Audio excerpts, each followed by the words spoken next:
Hello my dear English learners.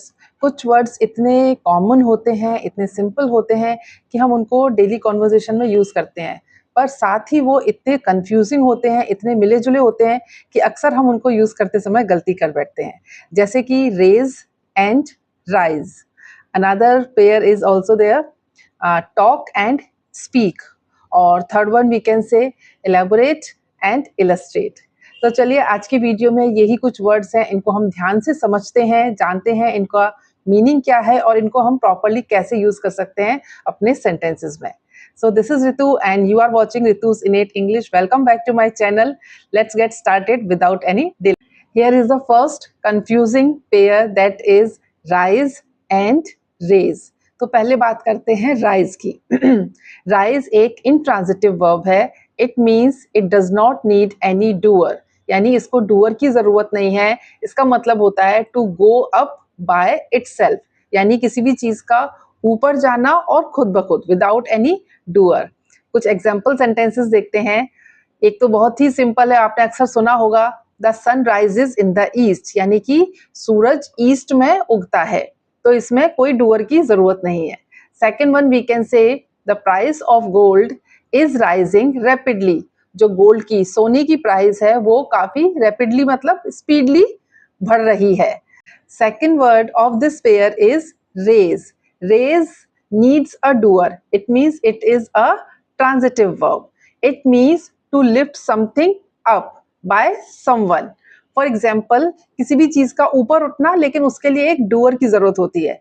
For example we can say, for instance, the workers raise the flag in the ceremony. Workers ने अपना flag raise किया, ऊपर उठाया झंडा ceremony के अंदर।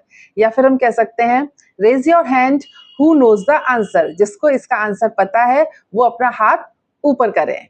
सो I hope you understand the difference between raise and rise. Second confusing pair है speak and talk. दोनों का ही मतलब आपको पता है, दोनों का ही मतलब होता है बात करना, लेकिन दोनों अलग अलग सिचुएशन में हम दोनों वर्ड यूज करते हैं। तो चलिए पहले बात करते हैं स्पीक के बारे में। Speak is used specially when we are in formal setting. जब फॉर्मल सिचुएशन हो तो हम स्पीक वर्ड को प्रेफर करते हैं। और टॉक हम कब यूज करते हैं? टॉक हम यूज करते हैं when there is informal conversation और सम कैजुअल टॉक। चलिए तो फिर स्पीक के बारे में कुछ सेंटेंस देखते हैं। For example, she speaks fluent English, और we can say, may I speak to your manager. Here are some examples using talk. For instance, we can say, let us talk later. या फिर हम कह सकते हैं, we were talking about the movie.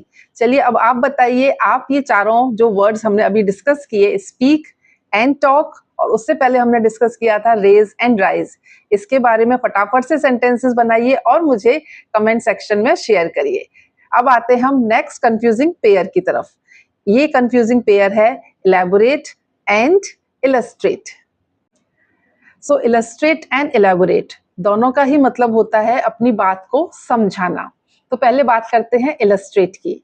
illustrate का मतलब होता है to make understand your concept with the help of examples, charts और any such kind of devices। अपनी बात को और क्लियर तरीके से समझाना, उसके लिए हम एग्जाम्पल्स की हेल्प ले सकते हैं, डायग्राम की हेल्प ले सकते हैं, या फिर चार्ट वगैरह की हेल्प ले सकते हैं। और हमारा फोकस होता है कि हम अपनी बात को थोड़ा और इजी वे में सामने वाले तक पहुंचा सकें।